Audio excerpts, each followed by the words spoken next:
Sumilay ang malaking ngiti ng binatang si Amante nang makita niya ang saya ng isang matandang babae matapos nitong makita ang 5 kilo ng bigas na natagpuan nito sa harapan ng pinto ng kubo nito.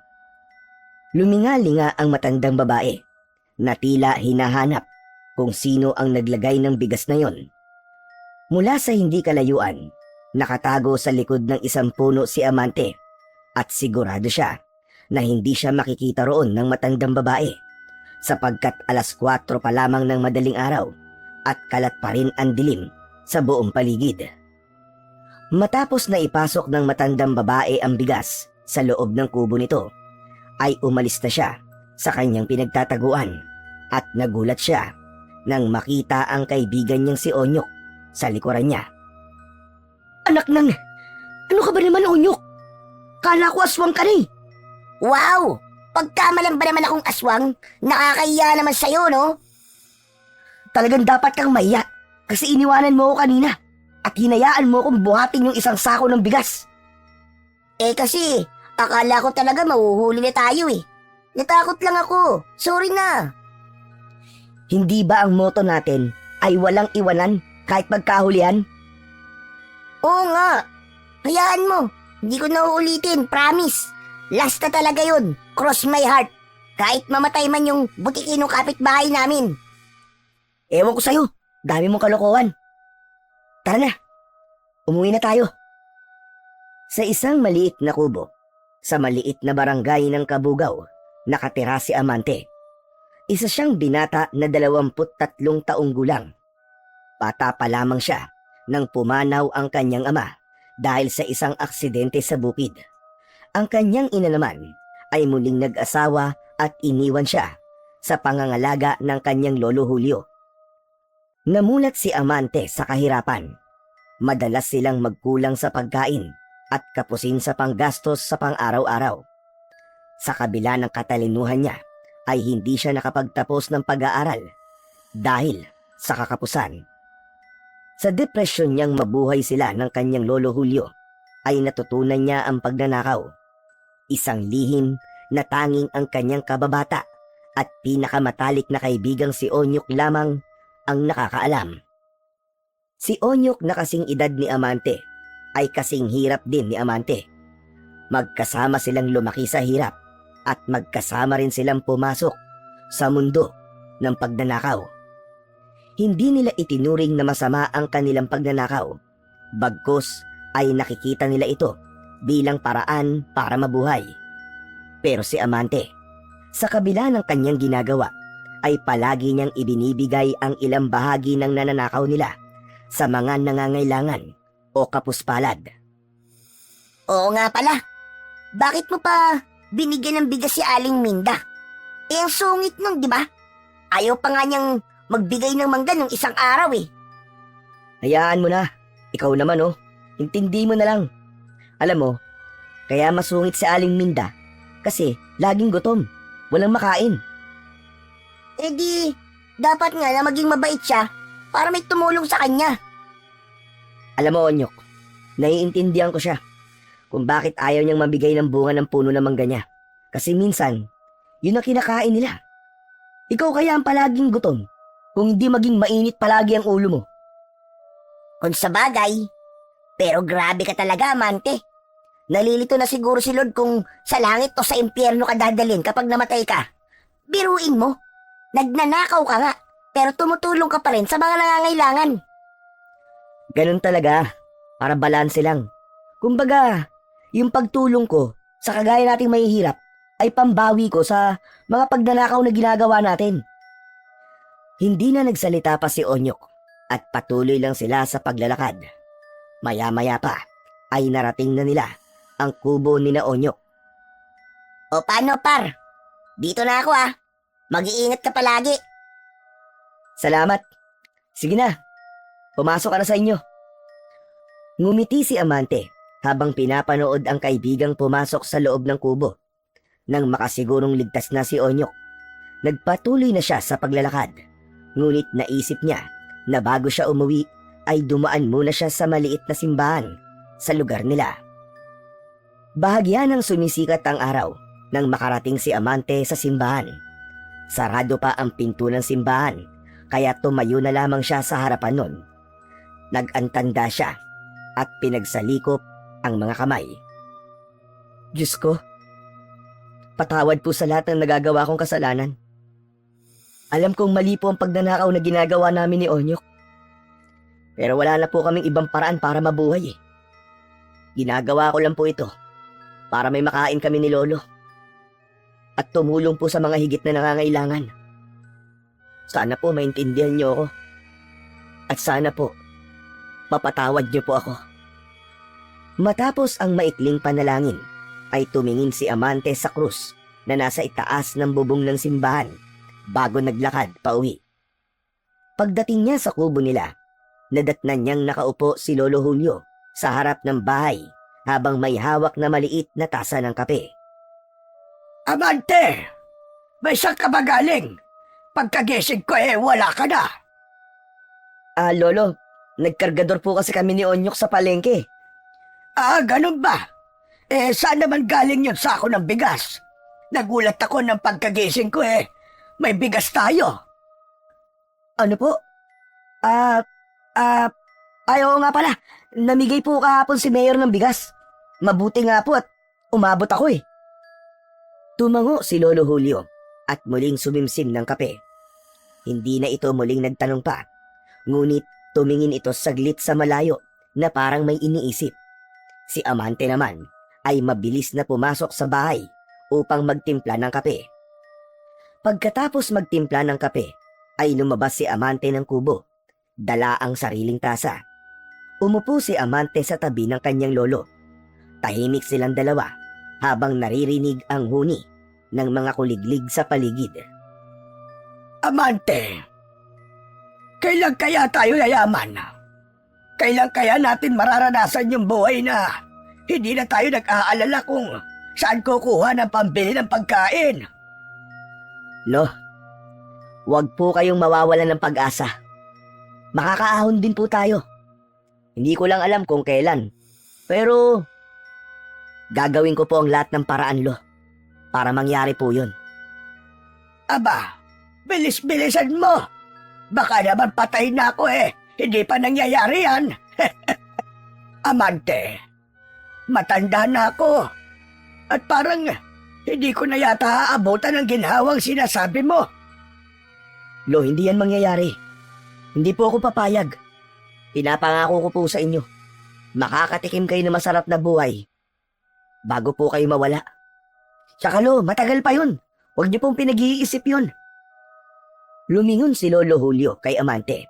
May lungkot sa mga mata nito. Sana nga, Amante. Sana nga. Pero tandaan mo, ang importante ay lumaban ka ng patas sa buhay. Wala sa yaman ang tunay na tagumpay, kundi sa kung paano mo ito nakuha. Basta malinis ang mga kamay mo, sigurado kong maaabot mo rin anuman ang pangarap mo. Opo, Lolo. Tatandaan ko po ang sinabi niyo. At ito pa, wag na wag mong kakalimutan ang palagi kong sinasabi sa'yo. Di bali nang magutom tayo, basta't wag na wag tayong magnanakaw o manlalamang ng kapwa. Ang masamang gawa, kahit na sa tingin mo para sa mabuting dahilan, ay nananatili pa ring masama. Naputol ang usapan nila nang masamid si Amante sa iniinom niyang kape. Halos mabilaukan siya, kaya mabilis siyang yumuko at pinigil ang pag-ubo. O Amante, may ayos ka lang ba? Opo, ayos na po ako. Napaso po ako sa kape. Ngunit sa loob-loob ni Amante, alam niyang hindi yun ang totoo. Takot kasi siyang malaman ng kanyang lolo ang kanyang lihim. Alam niyang magagalit ito ng gusto at baka hindi na siya kausapin ito kapag nalaman ng kanyang lolo na nagnanakaw siya. Napatingin si Amante kay Lolo Julio habang nakatingin sa malayo. Sa pagkakataon na yun, ay may bigat siyang naramdaman sa kanyang dibdib. Sinabi niya sa kanyang sarili na kapag naging magaan na ang buhay nila, ay titigil na siya sa ginagawa niyang pagnanakaw.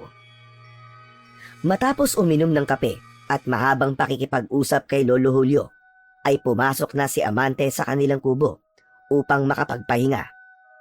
Sa sobrang aga niyang nagising kanina, naramdaman niya ang bigat ng kanyang mga mata, kaya agad siyang nahiga sa banig.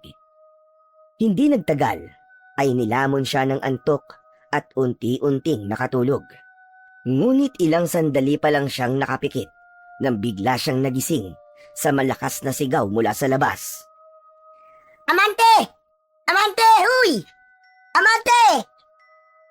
Agad na nawala ang antok ni Amante. Nakaramdam siya ng inis at napamura siya ng mahina bago bumangon at lumabas ng kubo. Nakita niya ang kanyang kaibigan ni si Onyok na nakatayo sa labas ng kanilang bahay. Pambihira ka, oo. Ang tagal mo naman lumabas. Ano bang ginagawa mo? Anong ginagawa ko?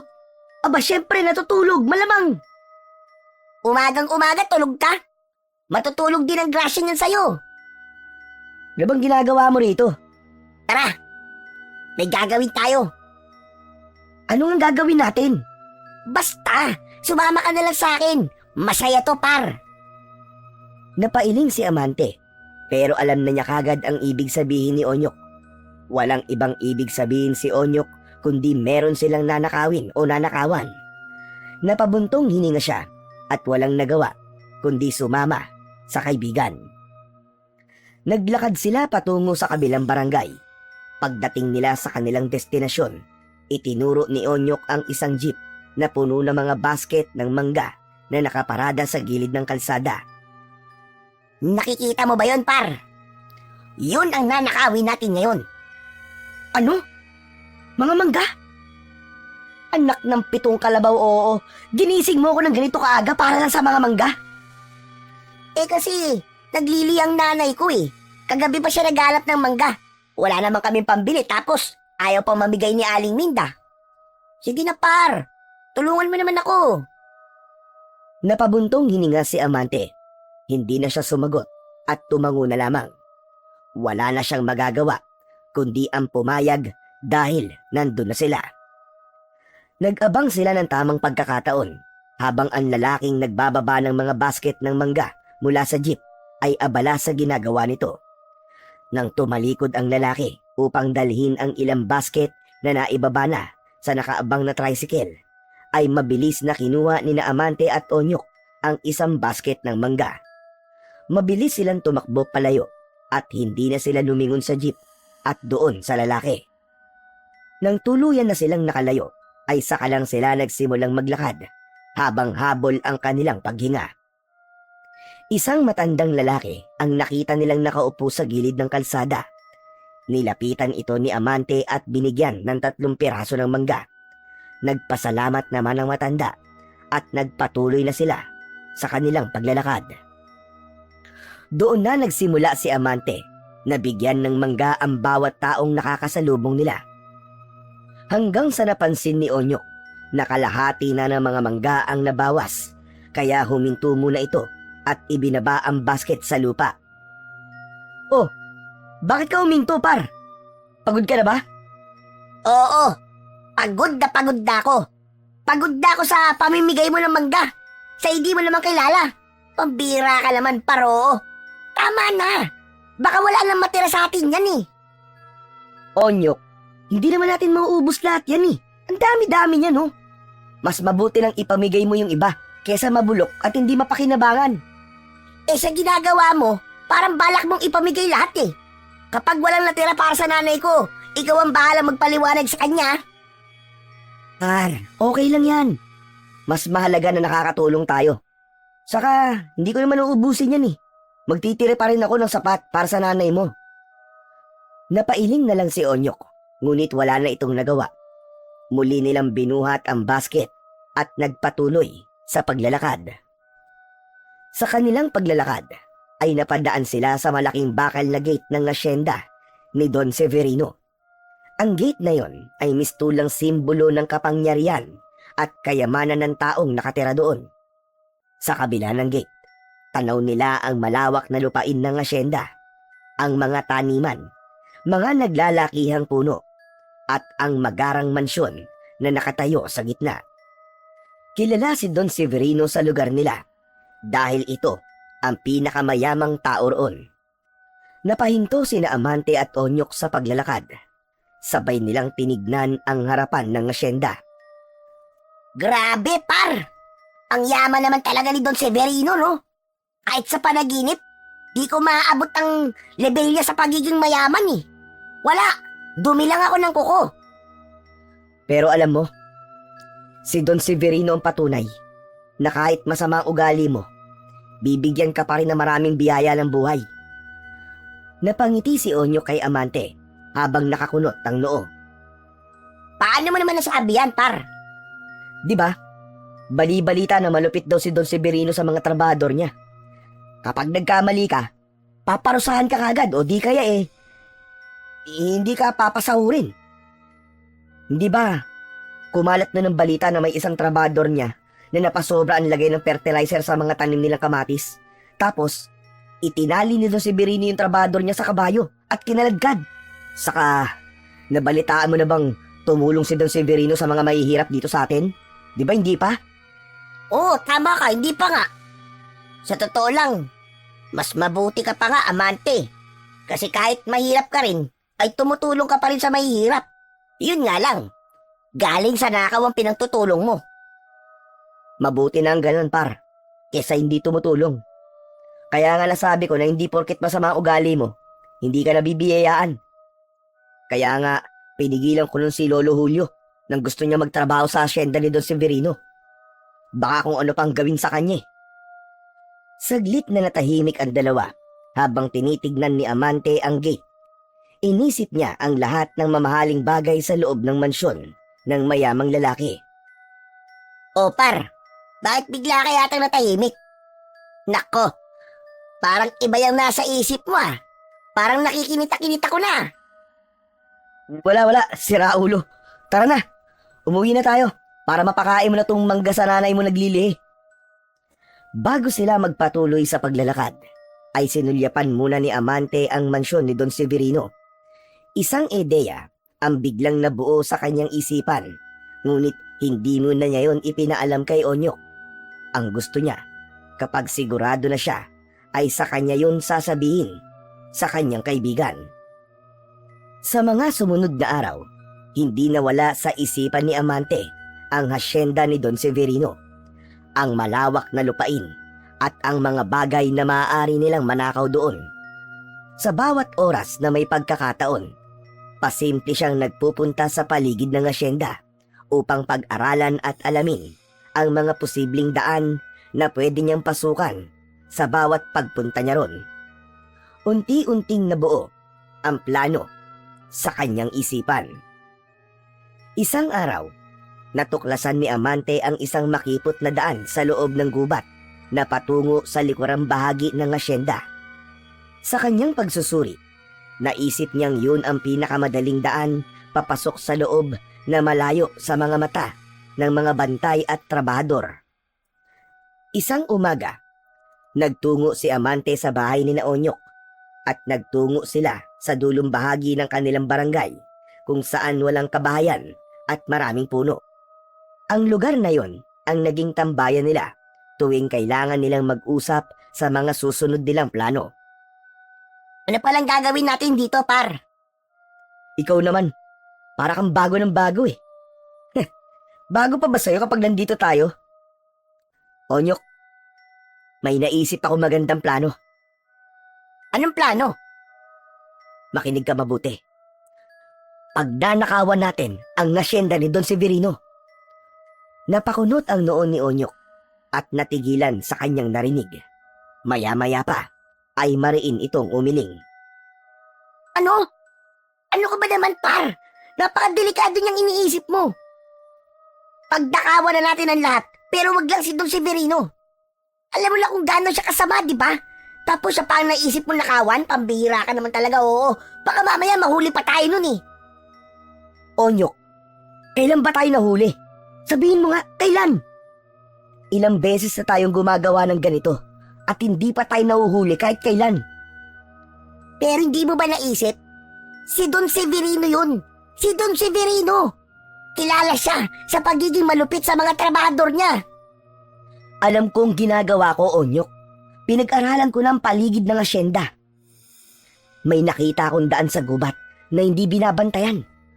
Pwede tayo makapasok doon nang hindi tayo napapansin.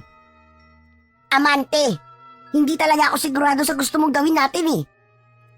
Onyok, pakinggan mo muna kasi ako. Hindi kita ipapahamak. Ilang beses ko na sinubukan at sigurado akong kaya natin gawin to. Isipin mo na lang, Onyok.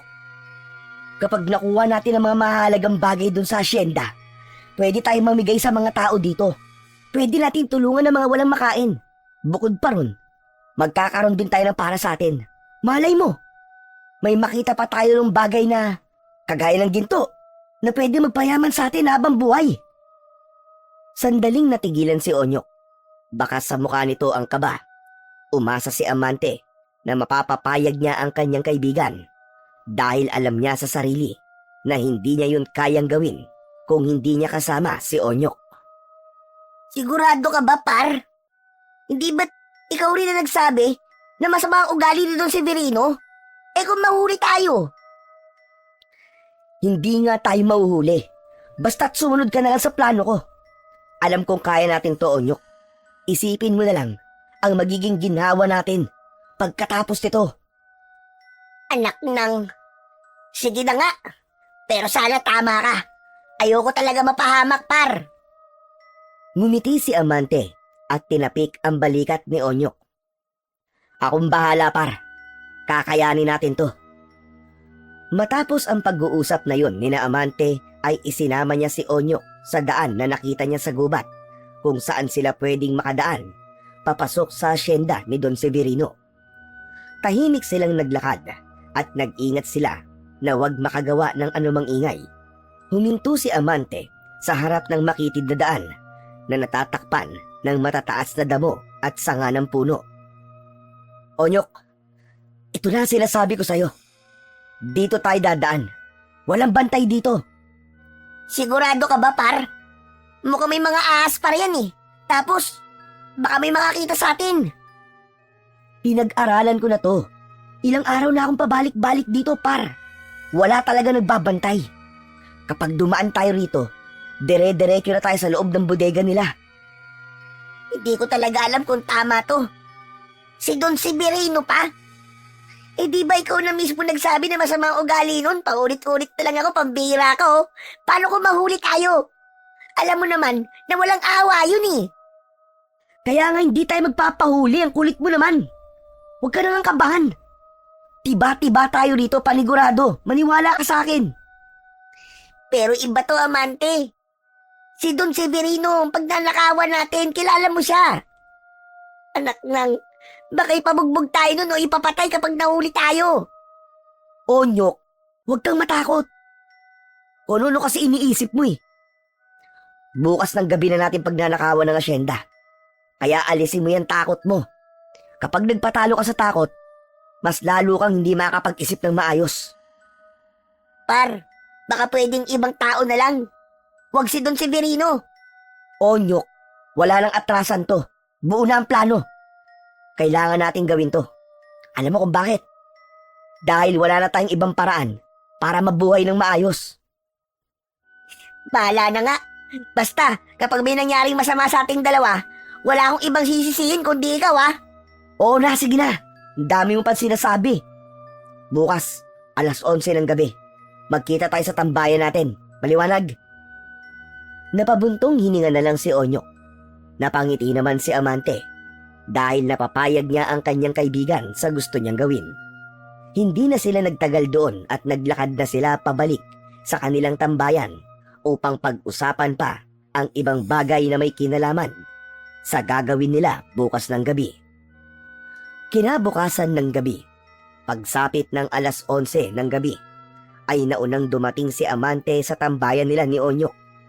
May dala siyang kariton kung saan nila ilalagay ang mga mananakaw nila sa asyenda ni Don Severino. Kinabahan siya dahil naisip niyang baka umatras na si Onyok. Ngunit makalipas lang ang ilang sandali ay dumating na rin ang kaibigan niyang si Onyok. Hindi na sila nagsayang pa ng oras at agad silang naglakad patungo sa gubat. Muli nilang tinahak ang makitid na daan papunta sa asyenda. Nang makarating sila sa bungad ng asyenda, iniwan nila ang kariton sa gilid at saka sila tuluyang pumasok sa loob ng asyenda. Walang tao sa paligid at kahit ang mga ilaw sa mansyon ay nakapatay na, indikasyon yun na tulog na ang mga tao sa loob. Nagmadali silang naglakad papunta sa isang malaking bodega. Binuksan ni Amante ang pinto nun at agad silang pumasok. Par, wala namang laman dito eh. Ano na nakawin natin dito? Teka lang, may isa pang bodega. Tignan natin kung anong meron dun. Pinuntahan nila ang isang mas maliit na bodega sa hindi kalayuan.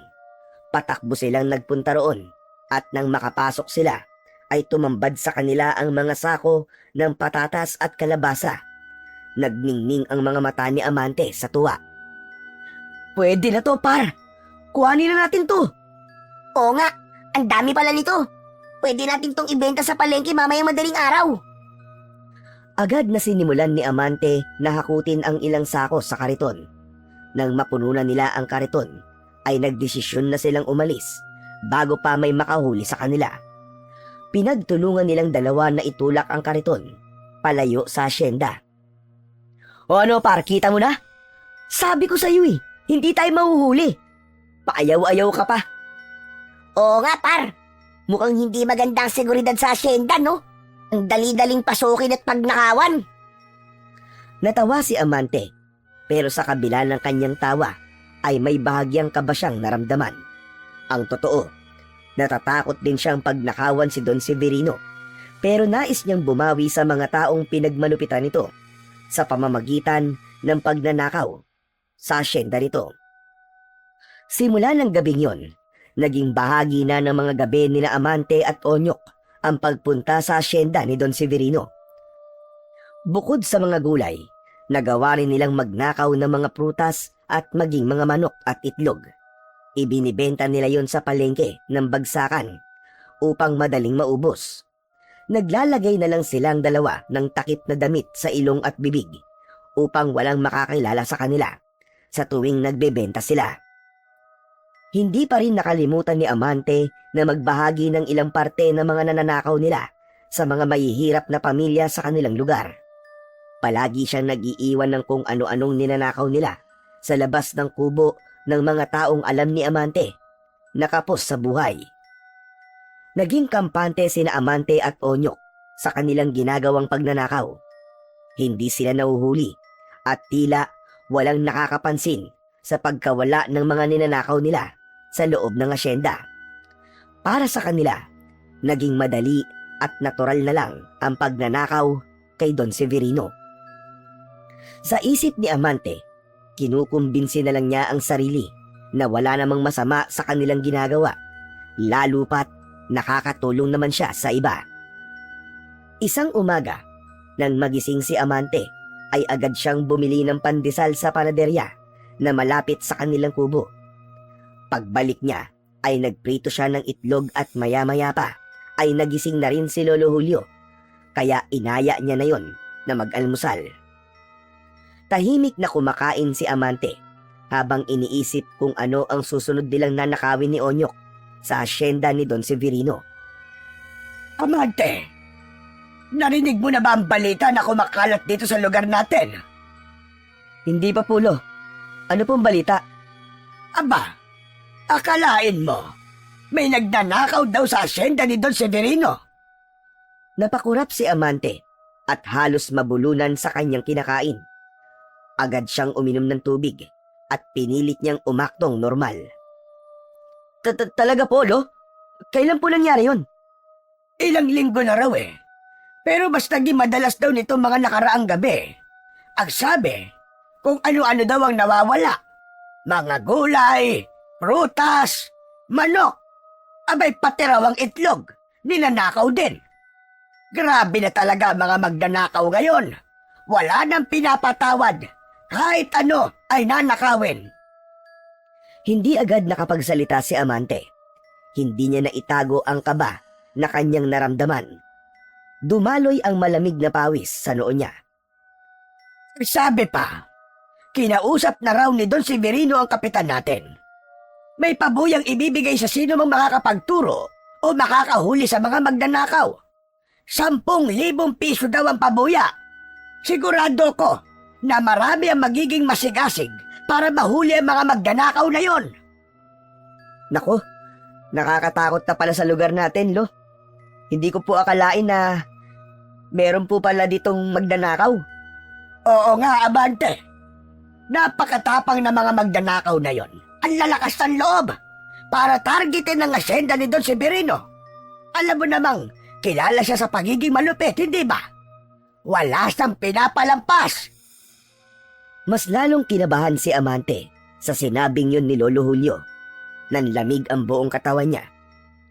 Nang tumingin siya sa kanyang lolo, ay nakakunot ang noon nito habang may pagtataka sa muka. Ayos ka lang ba, Abante? Abay, bakit parang namumutla ka? Ha? Wala po, Lolo. Medyo napaisip lang po ako sa mga sinabi nyo. Dapat po pala mag-ingat tayo.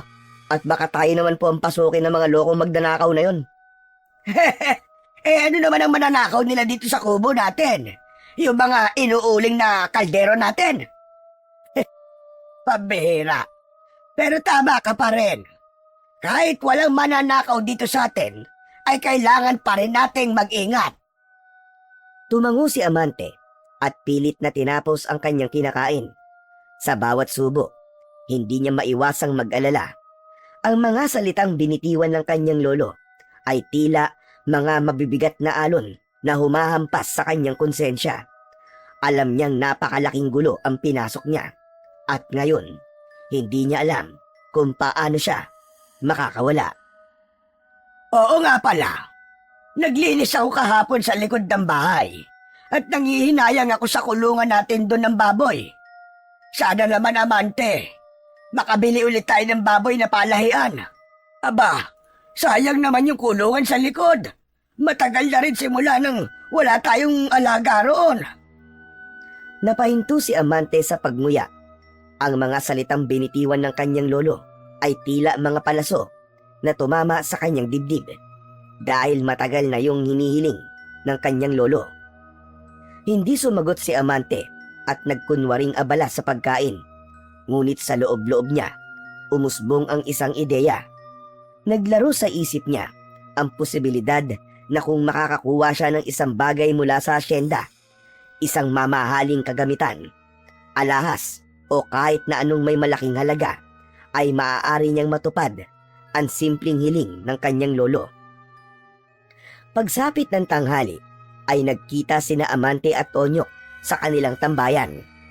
Nang makita ni Amante ang kaibigan, ay agad niyang napansin ang pagkabahala sa mukha nito. Oh, par, pambihira ka, oo. Bakit parang pasad mo lahat ng problema ng mundo? May nangyari ba? Tahimik na umupo si Onyok sa nakausling ugat ng isang puno. Tinabihan ito ni Amante roon. Oo nga pala, Onyok. Mamayang gabi, babalik tayo sa loob ng asyenda. Maghahanap tayo ng mas magandang bagay doon na mananakaw natin. Yung maibibenta natin sa malaking halaga. Ayoko na, par. Hindi mo ba alam? Pinapahanap na ni Don Severino ang mga nagnanakaw sa asyenda niya. Kinausap na raw niya ang kapitan para hulihin tayo. Isang beses na lang, Onyok. Isang beses na lang. Pangako, huli na talaga to. Kailangan ko lang talaga kasi ng pera para makabili ng baboy. Alam mo naman si Lolo Julio, di ba? Matagal niya nang gusto magkaroon ulit kami ng alagang baboy. Napailing si Onyok. Tumayo ito at tumingin sa malayo. Amante, hindi mo ba naiisip kung anong pwedeng mangyari sa atin kapag nahuli tayo? Hindi basta-basta si Don Severino, par. Masama ang ugali ng taong yun. Isa pa, malalaman na ng lahat kung anong ginagawa natin. Last na lang naman, Onyok eh. Sige na. Pumayag ka na, par. Pasensya na, par, pero hindi na talaga ako sasama. Natatakot na talaga ako. Pwede naman tayo magnakaw sa iba eh. Pero wag na sa asyenda ni Don Severino. Hindi kagad sumagot si Amante. Alam niya na sa pagkakataon na yun ay hindi niya na mapipilit pa si Onyok na sumama sa kanya. O sige, kung yan ang gusto mo, di na kita pipilitin, par. Tumingin si Onyok pabalik kay Amante. Nag-aalala ang muka. Par, mangako ka. Mangako ka na hindi ka na babalik doon kahit kailan. Mangako ka, par. Oo, sige na, nangangako ko. Ngunit sa kaloob-looban ni Amante, alam niya na kasinungalingan ang pangako niyang yon. Hindi niya kayang baliwalain ang pangarap ng kanyang lolo. Kung kinakailangan niyang pumunta sa asyenda ng mag-isa, ay gagawin niya. Nagtagal pa sila ng ilang minuto sa tambayan, ngunit walang salitang namagitan sa kanila. Makalipas ang ilang sandali, ay nagpaalam na si Onyok kay Amante. Habang palayo naman si Onyok, isang mabigat na buntong hininga ang pinakawalan ni Amante. Tumingala siya sa langit at agad siyang humingi ng gabay sa Diyos sa gagawin niya mamayang gabi, kahit alam niya na mali ang desisyon na yon. Kinagabihan, siniguro ni Amante na mahimbing na ang tulog ng kanyang lolo bago siya lumabas ng kanilang kubo.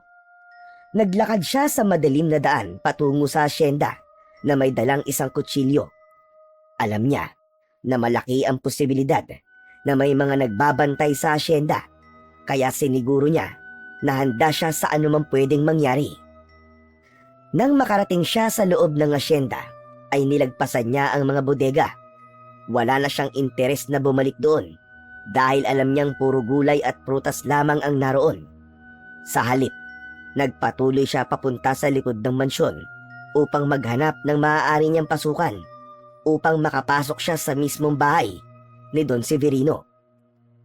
Isang may kalakihang kwadra ang natagpuan ni Amante sa likod ng mansyon. Napahinto siya at hindi niya maintindihan kung bakit parang hinihila siya ng mga paa niya papunta sa isang kwadra.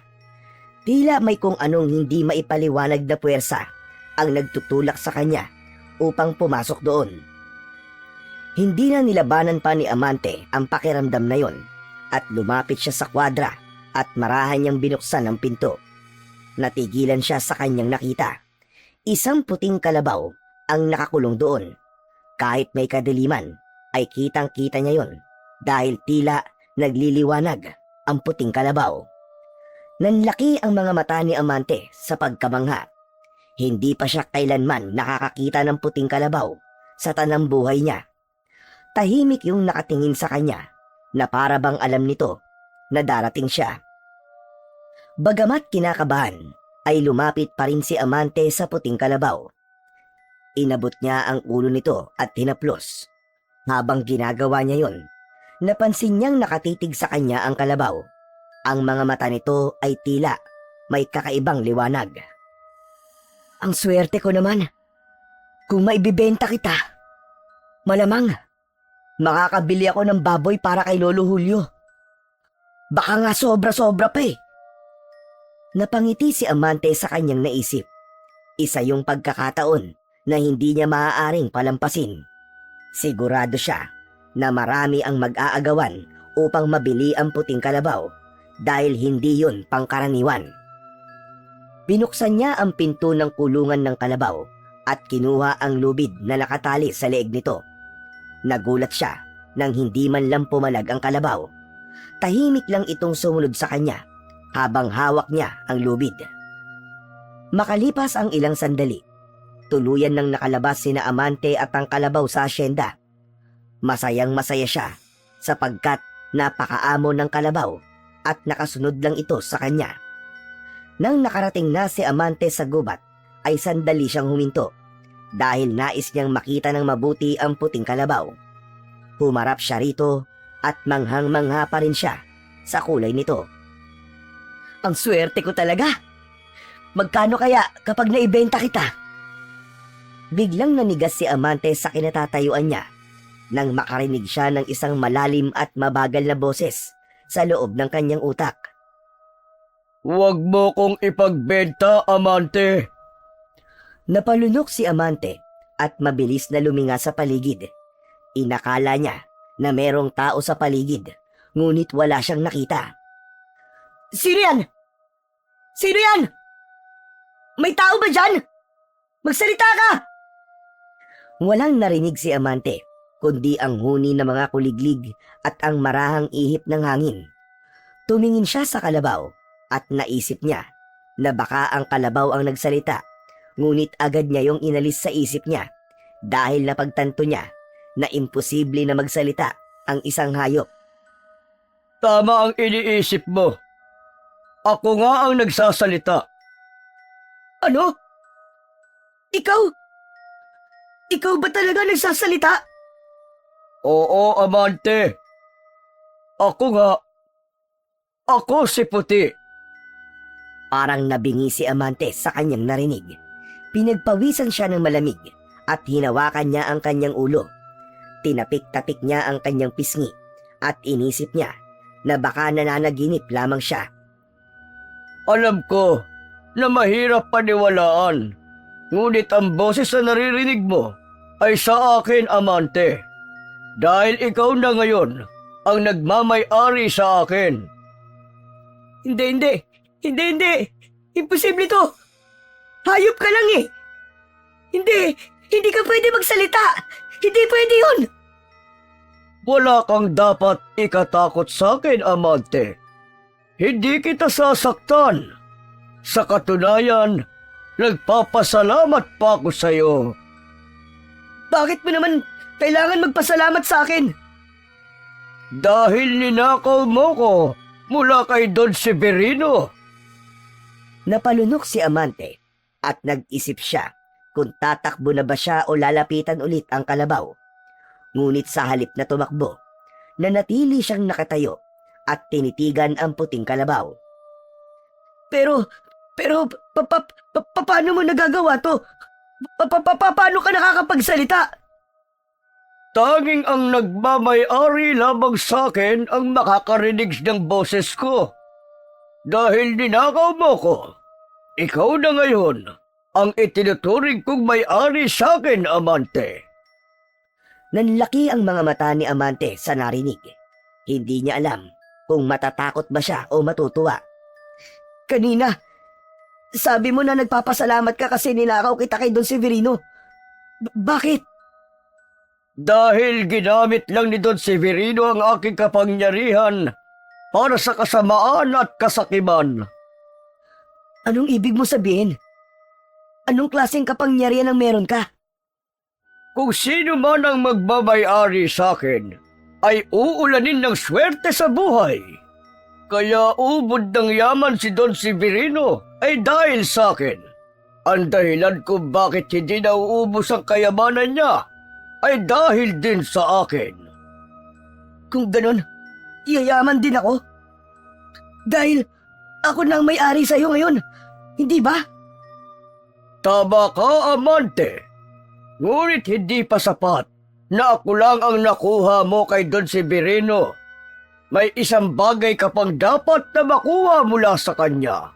At yun ay ang mutya ng sungay ng kalabaw na nagmula mismo sa akin sungay. Bahagyang nanlaki ang mga mata ni Amante sa kanyang narinig. Tumingin siya sa kaliwang sungay ni Puti at doon niya napansin ang putol na dulo nito. Hindi niya napansin yun kanina dahil abala siya sa pag-iisip kung paano niya maibibenta ang puting kalabaw. Hindi ko alam kung ano ang mutya ng sungay ng kalabaw na sinasabi mo. Isa yung maliit na piraso mula sa aking sungay.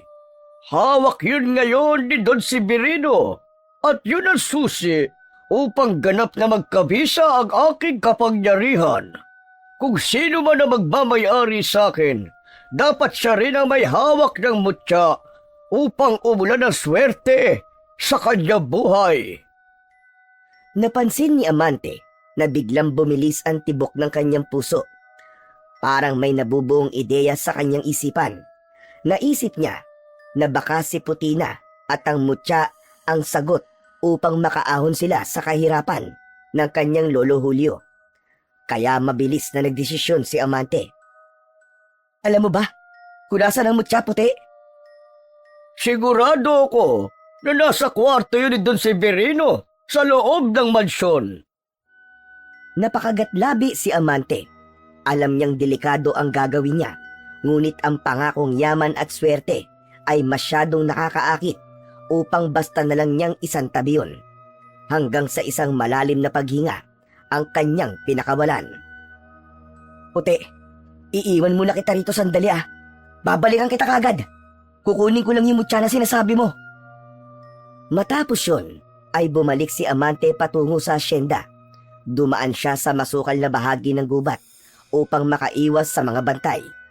Ngunit habang papalapit siya sa likuran ng mansyon, ay nakita niya ang ilang lalaking may dalang mga flashlight na naglalakad sa paligid. Agad siyang nagkubli sa tambak ng dayami malapit sa bodega. Hinintay niyang mawala ang mga yon bago siya muling kumilos. Mabilis na lumabas si Amante mula sa tambak ng dayami. Huminga siya ng malalim at muling tumakbo patungo sa likod ng mansyon. Sa dilim, napansin niya ang isang lumang hagdan na nakasandal sa pader. Agad niya yung binuhat at itinapat sa isang bintana sa ikalawang palapag ng mansyon. Habang inaakyat ang hagdan, ay patuloy na nakikiramdam sa paligid si Amante. Pagdating niya sa tapat ng bintana, sinubukan niya yung buksan. Laking gulat niya nang malamang hindi yun nakalak. Marahan niyang binuksan ang bintana at pumasok sa loob. Pagpasok, agad siyang kinabahan nang makita ang isang malaking kama sa gitna ng kwarto kung saan naroon si Don Severino. Nakabalot ito sa mamahaling kumot at mahimbing na natutulog. Tahimik at dahan-dahang gumalaw si Amante. Napansin niya ang isang maliit na lamesa sa tabi ng kama. Sa ibabaw nun ay nakita niya ang isang bagay na kahugis ng dulo ng sungay ng kalabaw. May kulay itim na tali na nakakabit doon upang magsilbi yung kwintas. Sigurado si Amante na yun na ang mutya ng sungay ng kalabaw. Maingat niyang kinuha ang mutya habang hindi niya inaalis ang tingin kay Don Severino. Napangiti siya ng bahagya nang sa wakas ay nahawakan na niya ang mutya. Marahan siyang naglakad palabas ng bintana at bumaba sa hagdan. Malalaki ang mga hakbang na nilisan ni Amante ang hasyenda at agad niyang binalikan si Puti kung saan niya ito iniwanan. Puti! Puti! Nakuha ko na ang mutya mo! Ngunit sa halip na marinig muli ang tinig ng kalabaw sa kanyang isipan, tahimik lamang si Puti at nakatitig sa kanya. Bahagyang naguluhan si Amante, ngunit napailing na lang siya at inisip na baka napagod na si Puti. Ibinulsa na lamang ni Amante ang mutya at kinuha ang dulo ng lubid na nakatali sa leeg ni Puti. Naglakad na siya pabalik sa kanilang bahay habang puno ng pag-asa at pananabik sa bagong buhay na naghihintay sa kanila ng kanyang lolo Julio. Pagkarating ni Amante sa harap ng kubo nila, ay huminto siya at tumingin kay Puti na nakatayo sa tabi niya. Luminga siya upang maghanap ng lugar na pwede niyang pagtaguan kay Puti, ngunit wala siyang nakita. Hanggang sa naalala niya ang kulungan ng baboy na nasa likod ng kanilang kubo. Hinila niya si Puti papunta sa likuran ng kubo at dinala niya si Puti sa loob ng kulungan ng baboy. Pasensya ka na, Puti ah. Medyo masikip dito.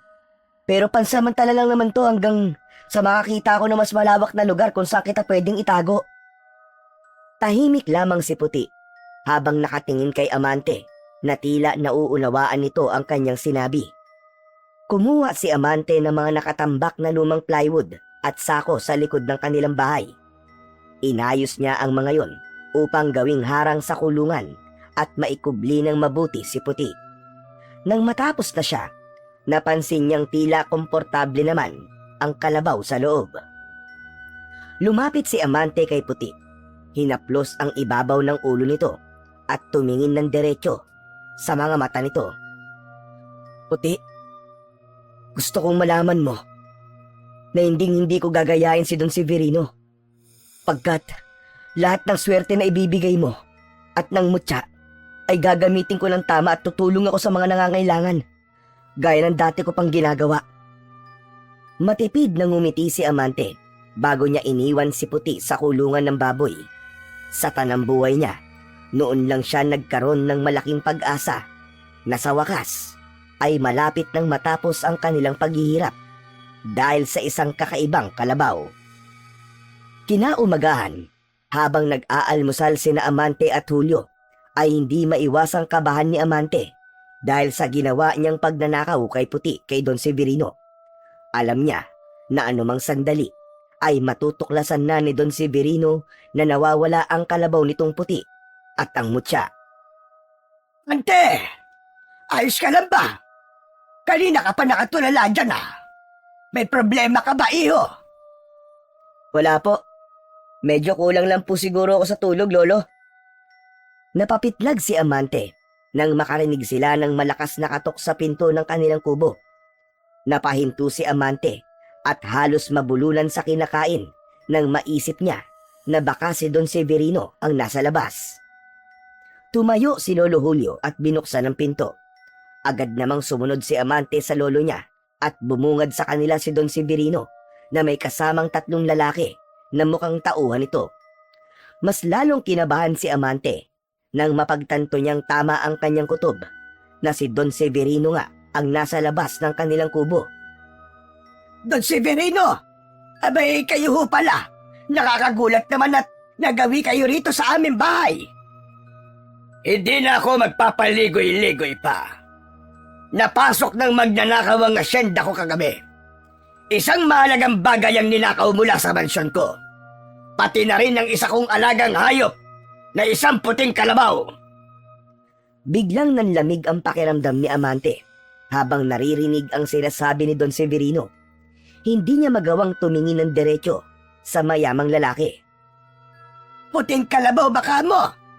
Abay, wala akong nakikitang puting kalabaw dito sa lugar natin, Don Severino. At sa tagal ko nang nabubuhay, ay wala pa akong nakitang ganong uri ng kalabaw. Biglang lumipat ng tingin si Don Severino kay Amante. Pakiramdam niya ay nanigas ang buong katawan niya dahil sa natural na matalim nitong tingin. Ikaw, may nakita ka bang puting kalabaw? Nagpigil ng hininga si Amante at pilit pinakalma ang sarili.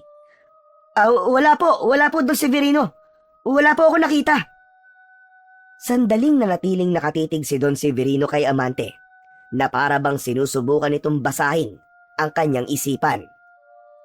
Pag may nakita kayong puting kalabaw, ipagbigay alam nyo kagad sa akin. Malaking gantimpala ang naghihintay sa makapagbibigay ng impormasyon sa kinaroroonan ng aking alagang hayop na nawawala. Tumalikod na si Don Severino at naglakad palayo kasama ang mga tauhan nito. Nang makalayo na ang mga ito, ay bumalik na sa pagkainan ang maglolo. Parang nawawala na yata sa sarili si Don Severino Puting kalabaw daw. Wala namang kalabaw na gano'n ang kulay. Hindi kumibo si Amante. Nakayuko lang siya habang pilit na itinatago ang kaba sa kanyang dibdib. Tiyak niyang magkakagulo kapag nalaman ni Don Severino na ang hinahanap nitong kalabaw ay nasa kanya. Matapos nitong mag-almusal, ay nagpaalam si Lolo Julio na magtutungo ito sa palengke para bumili ng pang-ulam nila mamayang tanghalian. Inihatid ni Amante ng tanaw ang kanyang lolo at nang mawala na yon sa kanyang paningin, ay agad siyang nagtungo sa likod ng kubo upang pakainin si Puti. May makakapal na damo malapit sa kulungan ng baboy at kumuha siya sa mga yon. Dinala niya ang mga damo sa kulungan ng baboy. Maingat niyang inilagay ang mga damo sa harap ni Puti na agad naman nitong sinimulang kainin. Tumakbo si Amante pabalik sa loob ng kubo upang kumuha ng isang timbang tubig at muling bumalik sa kulungan. Inilagay niya yon sa tabi ni Puti upang meron itong maiinom. Habang pinanonood ang pagkain ni Puti, naupo si Amante sa gilid ng kulungan. Dinukot niya mula sa bulsa ng kanyang shorts ang mutya ng sungay ng kalabaw at mataman niya yung tinignan. Puti, matanong lang kita. Ano nang gagawin ko? Natatakot ako. Paano kung malaman ni Don Severino na ako nagnakaw sa'yo? Tulungan mo naman ako. Sabihin mo sa akin kung anong dapat kong gawin. Ngunit sa pagkakataong yon ay hindi narinig ni Amante ang boses ni Puti. Saglit itong tumingin sa kanya at bumalik kagad sa pagkain ng damo. Tumayo si Amante at lumapit sa puting kalabaw. Puti, bakit hindi ka na nagsasalita? Kailangan kong tulong mo ngayon. Baka may naiisip kang pwede kong gawin. Paulit-ulit na kinausap ni Amante si Puti, pero kahit na anong sabihin niya, ay hindi niya na narinig ang boses nito. Sa puntong yon, nagsimula nang pumasok ang pagdadalawang isip kay Amante. Alam niyang posibleng magdulot ng malaking gulo ang ginawa niya, ngunit naisip din niya ang pangako ng swerte habang siya ang nagmamay-ari kay Puti. Tumingin siya kay Puti at umasa siyang magsasalita ito at magbibigay ng gabay. Ngunit nanatiling tahimik ang puting kalabaw. Lumabas na si Amante at marahang isinara ang kulungan. Napagtanto niya ng sandaling yon na kung anuman ang susunod niyang hakbang ay wala na siyang ibang maaasahan kundi ang kanyang sarili lamang. Makalipas ang halos 1 oras ay bumalik na si Lolo Julio sa bahay, bit-bit ang isang plastic bag na may lamang sariwang pechay at isang lata ng sardinas. Ipinatong nito yon sa lamesa at lumapit kay Amante na nasa harapan ng batalan at naguhugas ng kanilang pinagkainan.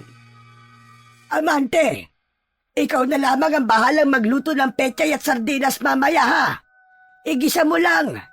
May bigas naman tayo dyan eh. Sige po, Lo. Ako na pong bahalang magluto mamaya. Matapos yon, ay umupo na si Lolo Julio sa upuang yari sa kawayan na nasa tabi ng pinto. Habang si Amante naman ay tinapos na ang kanyang ginagawa. Pagtalikod niya sa batalan ay napakunot ang noo niya nang may makita siyang isang tiket ng loto na nakapatong sa lamesa. Kinuha niya yon at tinignan. Lo, sa inyo po ba tong tiket ng loto? Ah, oo. Tumayaw kanina sa may palengke. Baka swertehin. Lo, kailan pa po kayo nagsimulang tumaya sa loto? Abay di kanina lang. Ewan ko ba, habang bumibili ako ng gulay, parang may nagtulak sa akin na subukan tumaya. Pakiramdam ko kasi parang swerte ako ngayon. Kaya ayan, tumaya ako. Tumayo si Lolo Julio at kinuha ang tiket mula sa kamay ni Amante at maingat nito yung isinuksok sa bulsa ng jacket nito na nakasabit sa likod ng pinto. Kinabukasan ng umaga, magkatabing nakaupo sina Amante at Lolo Julio sa labas ng kanilang kubo. Dahil sa wala silang pambili ng tinapay, ay nagtiis na lang sila muna sa kape. Habang naroon sila, ay isang batang lalaki na nagtitinda ng dyaryo ang dumaan. Agad yung tinawag ni Lolo Julio at lumapit naman ang bata sa kanila. Utoy! Pumarinig ka nga! Magkano ang dyaryo? 5 piso po. Pwede bang 2 piso na lang? Pwede naman po, pero ang ibibigay ko pong dyaryo sa inyo ay yung kahapon. Aba, loko kang bata ka. O sige, eto na 5 piso. Pagkabigay ni Lolo Julio ng bayad, ay inabot na ng bata ang isang dyaryo sa matandang lalaki. Agad na umalis ang bata. Lo, bakit po kayo bumili ng dyaryo? Abay, syempre. Tumaya ako ng loto, di ba? Titignan ko lang kung anong tumama sa loto. Sandali lang at kukunin ko yung ticket ko ng loto ha. Sandali. Pumasok si Lolo Julio sa kubo habang si Amante naman ay patuloy sa paghigop ng kape. Maya-maya pa ay nagulat siya nang marinig ang pagtawag ni Lolo Julio sa kanya. Mabilis na tumayo si Amante. Kinabahan siya dahil nanginginig ang boses ng kanyang lolo. Pagpasok niya ay nakita niyang nakaupo si Lolo Julio sa silya habang hawak ang loto ticket at ang dyaryo. Halata ang panginginig sa mga kamay nito. Bakit, Lo? Ano po nangyari? Amante! Amante! Tumama tayo! Tumama tayo sa loto! Mayaman na tayo, Amante! Napalunok si Amante at kinuha ang loto ticket mula sa kamay ni Lolo Julio. Mabilis niyang sinuri ang mga numero at ikinumpara sa numerong nasa dyaryo. Nanlamig siya ng husto nang mapagtanto na 6 na numero ang nakuha ng kanyang lolo. Jackpot! Lolo! Lolo, oo nga! Jackpot po ang tinamaan niyo, Lo! Mayaman na nga po tayo! Mayaman na tayo, Lo! Diyos ko! Hindi ko alam kung anong ginawa nating kabutihan para mapasa atin ang ganitong swerte. Pero salamat! Salamat po, Panginoon! Salamat po at mayaman na po kami ng apo ko! Umiiyak na nagyakap sina Amante at Lolo Julio. Agad na pumasok sa isip ni Amante si Puti at doon niya napagtanto na totoo nga ang swerteng dala nito. Nang sandaling yon ay nakalimutan niya ng sandali ang takot niya kay Don Severino dahil mas naisip niya kung ano-anong pagbabago sa buhay nila ang magagawa ng milyong-milyong pera na tinamaan nila sa loto at kung paano nila yon magagamit upang tumulong sa ibang tao. Naghintay muna sina Amante ng ilang araw bago nila i-claim ang jackpot prize nila sa loto. Nagbukas ng bank account si Lolo Julio upang doon muna ilagay ang napakalaking halaga ng pera na meron sila. Habang naglalakad sila pauwi sa kanilang kubo, ay panay ang pasasalamat ni Amante kay Puti at sa mutya dahil alam niya na ang swerteng yon ay bigay ng mga ito. Amante, ngayon ko lang naranasan ng ganitong pakiramdam. Para akong nasa alapaap. Para lang akong nananaginip. Sampalin mo nga ako. Baka ako'y magising. Lo, hindi ko na po kayo kailangan sampalin. Totoo po ito, Lo. Pero ngayon, Lo, naisip ko po, kailangan natin tong ingatan at gamitin po sa tama. Tama ka dyan, Amante. Pero hindi lang natin itatabi ito para sa sarili natin. Alam ko ang hirap na mga kababayan natin dito sa Kabugao. Kailangan nating tumulong sa abot ng ating makakaya. Oo nga po, Lo. Pwede natin tulungan ng mga magsasaka. Baka pwede rin po tayo magpatayo ng maliit na negosyo para magkaroon po ng trabaho ang mga taga rito. Magandang ideya yan, Amante. Gusto ko rin magbigay ng tulong sa simbahan para naman lahat ng biyayang natanggap natin ay maibahagi din natin sa iba. Sa kanilang paglalakad, ay nakita nila si Onyok na naglalakad pasalubong sa kanila. Agad na napansin ni Amante ang kaba at lungkot sa mukha ni Onyok, kaya hindi na siya nagdalawang isip na kausapin ito. Par, okay ka lang ba? Parang ang laki-laki ng problema mo ah. Par, may pagtitipon kasi kanina sa plaza. Nandun si Kapitan at si Don Severino. Oh, ano naman ang sinabi nila sa pagtitipon? Ang sabi po ni Don Severino, kailangan maibalik sa kanya ang puting kalabaw. Ang puting kalabaw daw ang nagpoprotekta sa bayan natin laban sa mga aswang. Noon daw, bago niya nakuha ang puting kalabaw, maraming namatay dahil sa pananalakay ng aswang. Pero nang dumating ang puting kalabaw sa kanya, tumigil po ang mga yon. Nanatiling tahimik si Amante, ngunit sa loob-loob niya ay alam niyang walang katotohanan ang sinabi ni Don Severino. Ramdam niya na paraan lang nito yon upang mas maging masigasig ang mga tao na maibalik dito si Puti. Pero sabi ni Don Severino, dahil wala na ang puting kalabaw sa kanya, babalik daw ang mga aswang dito sa Kabugao. Kung totoo man ang sinabi niya, abay dapat tayo mag-ingat. Hindi biro ang aswang na sumalakay noon dito. Ang dami niyang naging biktima. Sige na, mauuna na ako sa bahay. Amante, sumunod ka na lamang ha. Sige po, Lo, mag-iingat po kayo. Nang makalayo na si Lolo Julio, ay muling nagsalita si Onyok. Amante, may tatanong ako sa'yo. Ikaw ba?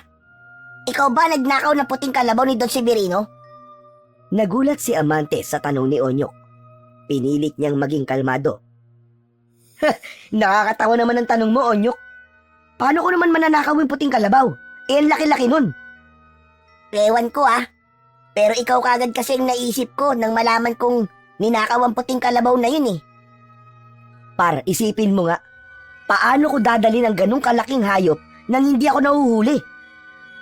Sa bagay, may punto ka naman. Pero Amante, ayoko nang bumalik ang aswang dito sa atin ha. Ayoko nang mangyari ulit ang nangyari nun. Kaya sana maibalik na kay Don Severino yung kalabaw niya. Par, huwag ka mag-alala. Hindi basta-basta babalik ang aswang dito. At kung totoo man ang sinasabi ni Don Severino, maghanda na lang tayo.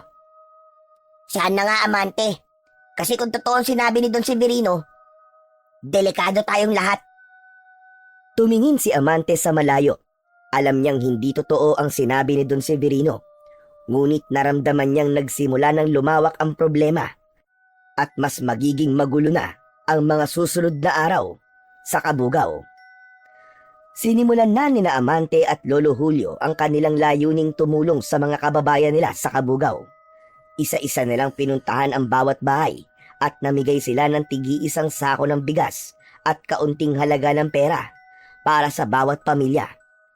Lubos ang pasasalamat ng mga tao, lalo na ang mga magsasaka at manggagawang hirap itaguyod ang kanilang araw-araw na pangangailangan. Bukod doon, ay nagbigay din sila ng malaking donasyon sa simbahan upang makatulong sa pagpapatayo ng bagong kampanaryo, bagay na matagal nang pinapangarap ng komunidad. Kapag may nagtatanong kung saan nanggaling ang perang ginagamit nila, simpleng sinasabi ni Lolo Julio na nakuha nito yon mula sa parte nito sa lupang pinagbenta ng mga kapatid. Bagamat may halong pagdududa ang ilan, ang karamihan ay walang interes alamin ang punot dulo ng biglang pagyaman ni na Amante at Lolo Julio. Isang gabi, pinuntahan ni Amante si Puti sa kulungan ng baboy habang ang kanyang lolo naman ay mahimbing nang natutulog. Hinaplos niya ang likod at ibabaw ng ulo ng puting kalabaw habang nakangiti. Puti, maraming salamat sa lahat ng swerteng ibinigay mo sa amin ni Lolo Julio ha. Sa wakas, hindi na kami magugutom at nakakatulong na kami palagi sa mga kababayan namin. Wala kang dapat ipag-alala, Puti. Ginagamit namin ang pera sa tama. Kaya lang, natatakot ako na baka malaman na ni Don Severino na ako ang kumuha sa iyo at sa mutya. Tahimik lamang si Puti na nakatingin sa kanya, pero alam niyang naiintindihan siya nito. Itatanong ko na rin pala, kung totoo ba ang sinabi ni Don Severino na ikaw daw ang pumipigil sa pagbabalik ng aswang dito sa Kabugao at kailangan daw na nasa kanya ka para hindi na muling sumalakay ang mga aswang dito. Walang nakuwang tugon si Amante mula kay Puti. Nakatitig lamang ito sa kanya. Bahagyang natawa si Amante nang naalala na hindi na nga pala ito nagsasalita. Kinabukasan, sa almusal ay isang masamang balita ang narinig ni Amante mula kay Lolo Julio. Amante, may masamang nangyari. May natagpuan ng mga tao kanina na 2 bangkay ng lalaki sa Talayban. Wakwak daw ang tiyan ng mga ito at wala nang lamang loob. Ayon sa mga tao, aswang daw ang gumawa nun. Baka totoo sinabi ni Don Severino na babalik na mga aswang dahil wala na sa kanya ang puting kalabaw. Napalunok si Amante at hindi nakapagsalita. Biglang bumigat ang kaba sa kanyang dibdib. Sa pagkakataon na yon, ay naisip niyang baka meron talagang katotohanan ang sinabi ni Don Severino. Naisip niya na ang tahimik na pamumuhay ng kanilang tinatamasa ay maaaring magulo sa bawat pagsalakay ng halimaw. Alam niyang kailangan maghanda sila sa anumang maaaring mangyari. Ngunit sa pagkakataon yon, walang katiyakan kung ano ang susunod na hakbang na dapat nilang gawin upang hindi sila mapahamak sa kamay ng mga aswang. Hindi pa man tuluyang nakakabangon ang Kabugao mula sa takot sa pagpatay sa 2 lalaki, ay muling dumating ang balita ng panibagong pag-atake ng aswang. Sa pagkakataong yon, isang buong pamilya na ang natagpuan sa bahay ng mga ito na wala ng buhay. Sa itsura ng mga bangkay, nasabi kagad ng lahat na aswang ang pumatay sa mga yon. Dahil doon ay mas lalong tumindi ang takot ng mga tao sa Kabugao. Isang araw, Nag-anunsyo si Don Severino ng isang pagtitipon sa plaza. Halos lahat ng tao sa Kabugao ay nagtungo roon, kabilang na sina Amante at Lolo Julio. Tumahimik ang lahat nang umakyat si Don Severino sa entablado. Habang nakatayo si Amante sa gitna ng nagkukumpulang tao, naramdaman niya ang malamig na pawis na bumalot sa kanyang likod. Hindi niya alam kung ano ang sasabihin ni Don Severino, ngunit dama niyang may kinalaman yun sa puting kalabaw. Siguro naman ay alam nyo na ang sunod-sunod na trahedya sa ating bayan. Ang patayan, ang pag-atake ng aswang. Hindi lingid sa ating kaalaman na ang puting kalabaw ko ang siyang tagapagtanggol ng Kabugao laban sa aswang. Subalit, mula nang mawala ang aking puting kalabaw, nagsimula na ang dilubyo. Ramdam ni Amante ang bigat ng bawat salita ni Don Severino. Parang sinasaksak ng patalim ang kanyang dibdib sa bawat salitang sinasabi nito. Uulitin ko, ang ugat ng problemang ito ay ang pagkawala ng aking puting kalabaw. Alam kong may nagnakaw nun. At hanggang hindi na ibabalik sa akin ang aking kalabaw, magpapatuloy ang pagkamatay ng mga tao dito dahil sa aswang. Nagkatinginan ang mga tao. Nagkaroon ng bulong-bulungan sa gitna ng plaza. Ang ilan ay nagtanong kung sino ba ang maaaring gumawa nun. Si Amante naman ay hindi mapakali. Halos hindi na siya makahinga. Kaya't nagdesisyon ako, mga kasama. Ang sino mang makapagbibigay ng impormasyon sa kinaroroonan ng puting kalabaw o makapagpabalik dito sa akin ay tatanggap ng 1,000,000 piso. Huminto ang mundo ni Amante nang marinig yun. Ang mga tao sa paligid niya ay nagkagulo na at halatang interesado sa inaalok na pabuya. Ang ilan ay nag-usap-usap at mas lalo pang bumigat ang pakiramdam ni Amante sa sumunod na sinabi ni Don Severino. At kung sino man ang may kagagawan ng pagnanakaw sa akin puting kalabaw, siya ang may pinakamalaking kasalanan sa mga nangyayari ngayon. Siya ang dapat sisihin sa lahat ng kamatayan na nangyayari dito sa buong Kabugao. Nanginginig ang mga kamay ni Amante habang mahigpit niyang hinahawakan ang braso ni Lolo Julio. Pakiramdam niya, siya ang pinatatamaan ni Don Severino. Hindi niya alam kung paano itatago ang takot sa kanyang muka. Tara na, Lolo. Umuwi na po tayo. Sandali lang, Amante. Baka may iba pang sasabihin si Don Severino. Wala na po tayong dapat marinig. Tara na, Lo. Hindi na hinintay ni Amante ang sagot ni Lolo Julio. Mahigpit niyang hinila ang braso ng kanyang lolo at mabilis silang umalis mula sa plaza. Habang naglalakad sila pabalik sa kanilang bahay, hindi mapigilan ni Amante ang kaba. Pakiramdam niya, sinusundan siya ng mga tingin ng mga tao na parang alam na ng mga ito na siya ang nagnakaw sa puting kalabaw. Pagdating ni Amante at Lolo Julio sa kanilang bahay, ay pareha silang tahimik. Umupo si Lolo Julio sa bangko at napabuntong hininga. Lolo, mukhang galit na galit po si Don Severino kanina. Aba, sino ba naman ang hindi magagalit, Apo, kung nawalan ka ng alaga na mahalaga pala rito sa Kabugao? Pero Amante, sa palagay mo ba, totoo yung sinasabi niya na ang kalabaw ang pumipigil sa aswang? Ewan ko po, Lo. Hindi ko pa rin po alam eh. Pinilot ni Lolo Julio ang kanyang sintido at napakunot ang noo nito. Amante, bumili ka nga saglit ng gamot sa sakit ng ulo. Abe, biglang sumakit ang ulo ko sa lahat ng nangyari. Kumuha si Amante ng pera sa mesa at mabilis na lumabas. Habang naglalakad papunta sa tindahan, ramdam pa rin niya ang kaba mula sa mga binitiwang salita ni Don Severino. Matagal niyang pinilit iwaksi sa isip ang takot. Ngunit pabalik-balik yun sa tuwing naaalala niya ang pabuya na sinabi ni Don Severino. Sigurado siya na marami ang mag-uunahan para mahanap ang puting kalabaw. Matapos niyang makabili ng gamot, ay agad siyang bumalik sa kanilang bahay. Nagtaka siya dahil pagpasok niya ay wala sa loob si Lolo Julio. Tinawag niya ito, ngunit walang sumagot. Lumabas siya ng bahay upang hanapin ito. Nagtungo siya sa likod ng bahay at doon niya napansin na bahagyang nakabukas ang pinto ng kulungan ng baboy. Kinakabahang lumapit doon si Amante at nakita niya si Lolo Julio na lumabas mula roon. Natigilan si Amante nang tumingin ang kanyang lolo sa kanya. Bakas ang galit at pagtataka sa mukha nito. Malalaki ang mga hakbang na lumapit si Lolo Julio kay Amante. Amante!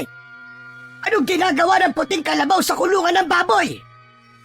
Nanlamig ang katawan ni Amante. Hindi siya kagad nakapagsalita. Amante! Sagutin mo ko! Yan ba ang puting kalabaw ni Don Severino? Nanatiling tikom ang bibig ni Amante at hindi siya makatingin ng diretso sa kanyang lolo. Sumagot ka! Ikaw ba ang nagnakaw sa puting kalabaw ni Don Severino? Lo, magpapaliwanag po ko. Kailangan mo talaga magpaliwanag, Amante! Dahil kung totoo ang sinasabi ni Don Severino, ikaw pala ang dahilan ng lahat ng dilubyo dito sa Kabugaw! Huminga siya ng malalim bago nag-angat ng tingin sa kanyang lolo. Oo, lolo. Ako nga po ang kumuha ng puting kalabaw ni Don Severino. Puti po ang pangalan ng kalabaw na yan. Alam ko pong mali ang ginawa ko. Pero lolo, ginagamit lang po ni Don Severino ang kalabaw na si Puti para sa kasamaan at kasakiman niya. May kapangyarihan po si Puti at ang mutya mula sa sungay niya na magbigay ng swerte sa kung sino man na magmamayari sa kanila. Yung po ang dahilan, lolo. Kung bakit po tayo nanalo sa loto. Kung totoo man na sinasabi mo, Amante, mas lalo tayo may responsibilidad na ibalik ang kalabaw kay Don Severino. Hindi ko kayang makita na namamatay ang mga tao dito sa Kabugaw dahil lang sa swerte na natatanggap natin. Lolo, iniisip ko rin po yun. Pero sa palagay ko po, hindi totoo ang sinasabi ni Don Severino. Nagsisinungaling po siya. Ginagamit niya lang po ang takot ng mga tao para maibalik po si Puti sa kanya. Kung babalik po si Puti sa kanya, mas lalo lang siyang yayaman. Mas lalo lang po siya magkakaroon ng kapangyarihan na abusuhin ng mga tao. Lalo na po ang mga trabahador niya sa asyenda. Hindi po ako papayag na mangyari yun uli. Hindi agad sumagot si Lolo Julio. Nakatingin ito kay Amante, pero hindi niya nabasa kung ano ang iniisip nito. Lo, nakikiusap po ako sa inyo. Huwag niyo pong ibalik si Puti kay Don Severino. Gagawa po ako ng paraan para mahinto ang pagsalakay ng mga aswang sa lugar natin. Pangako po, Lo. Hindi ko po kayo bibiguin. Nanatili pa rin tahimik si Lolo Julio. Pero ang malamlam nitong tingin ay nagbigay kay Amante ng pakiramdam na malaki ang pagkadismaya nito sa kanya. Hindi na nagsalita ulit si Lolo Julio at tumalikod ito at pumasok na sa kanilang bahay. Pinuntahan ni Amante si Puti sa kulungan nito at naluluha niyang hinaplos ang ibabaw ng ulo ng puting kalabaw.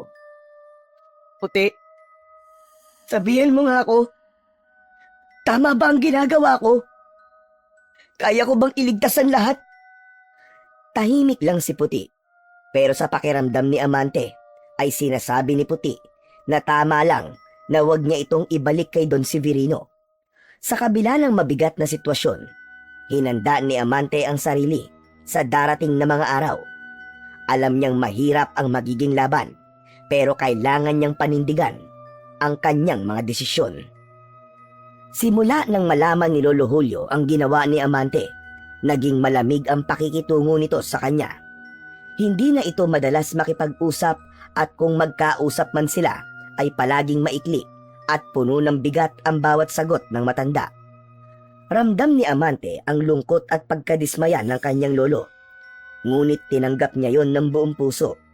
Alam niyang mahirap para sa kanyang lolo na maunawaan ang mga desisyong ginawa niya, lalo na't maraming buhay ang nawawala. Sa kabila ng tensyon sa kanilang tahanan, ipinagpatuloy ni Amante at Lolo Julio ang pagtulong sa mga tao.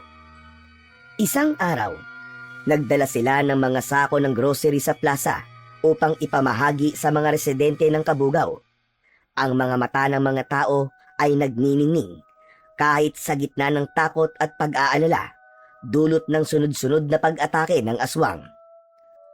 Sa mga sandaling yon, kahit paano ay nakaramdam si Amante ng konting ginhawa. Alam niyang hindi kayang burahin ng kanilang tulong ang takot ng mga tao. Ngunit umaasa siyang makakapagbigay yon ng konting liwanag sa madilim nilang kalagayan. Ngunit habang namimigay sina Amante ng grocery sa mga tao, nakita niya ang kotse ni Don Severino na nakahinto sa labas ng plaza. Nakabukas ang bintana nun at nakatingin sa kanya si Don Severino ng masama. Biglang kinabahan si Amante dahil pakiramdam niya ay may hinala na si Don Severino na siya ang nagnakaw sa puting kalabaw dahil nakita nito na may kakayahan na silang tumulong sa mga tao. Sa mga lumipas na araw ay hindi na napakali si Amante. Hindi nawala sa isip niya ang tingin ni Don Severino nung nakita sila nito na namimigay ng mga grocery sa plaza. Napagtanto niya na isang malaking pagkakamali ang pagpapakita nila ng kanilang kayamanan sa mga tao. Naging sentro sila ng atensyon at malamang ay naghinala na si Don Severino kung saan galing ang perang ginagamit nila upang tumulong sa mga tao. Kinabukasan, habang abala sina Amante at Lolo Julio sa pag-ayos sa mga natirang grocery, ay nagulat sila nang humahangos na dumating si Onyok. Bakas sa mukha nito ang takot. O Onyok, ano nangyayari sa'yo? Para ka nakakita ng aswang ah. Amante! Amante! Papunta rito si Don Severino, kasama ang mga tauhan niya. Abay, bakit? Anong kailangan nila rito? Narinig ko po na alam na raw po ni Don Severino na si Amante ang nagnakaw sa puting kalabaw niya. Totoo ba yun, Amante? Saka na ako magpapaliwanag, Onyok. Umalis ka na muna rito. At baka kung ano pang mangyari dito eh. Mula sa bintana ay nakita na nila si Don Severino. Agad na lumabas si Onyok ng bahay at hindi na napansin ni Amante kung saan ito nagpunta dahil tumuon na ang atensyon niya kina Don Severino. Lumabas sina Amante at Lolo Julio upang salubungin si Don Severino. Kung ginagawa niyo rito, Don Severino? Alam ko na kung sino nagnakaw sa puting kalabaw ko. Walang iba, kundi kayong dalawa ni Amante. Aba, sandali lang naman, Don Severino. Wala kang basihan para akusahan kami ng ganyan. Wala kaming kinalaman dyan. Totoo po ang sinabi ni Lolo. Wala po kami kinalaman sa pagkawala ng kalabaw nyo. Napangisi si Don Severino at tumingin sa kanyang mga tauhan. Malalaman natin kung nagsasabi kayo ng totoo. Halugugin niyo ang buong bahay nila, pati na ang paligid.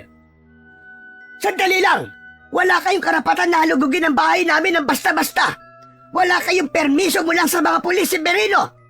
Alam mo, dapat ang batas. Biglang naglabas ng baril si Don Severino mula sa loob ng suot nitong coat. Ipinakita niya ito sa kanila, kaya bahagyang napaatras si Amante. Ito ang permiso ko, Julio.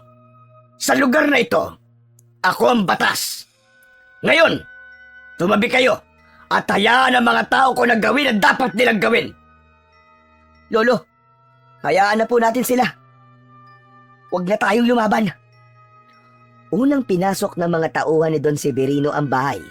Sinuyod ng mga ito ang bawat sulok, ang mga aparador, ilalim ng kama, at kahit ang mga lumang baul na wala namang laman kundi mga damit at gamit na hindi ginagamit.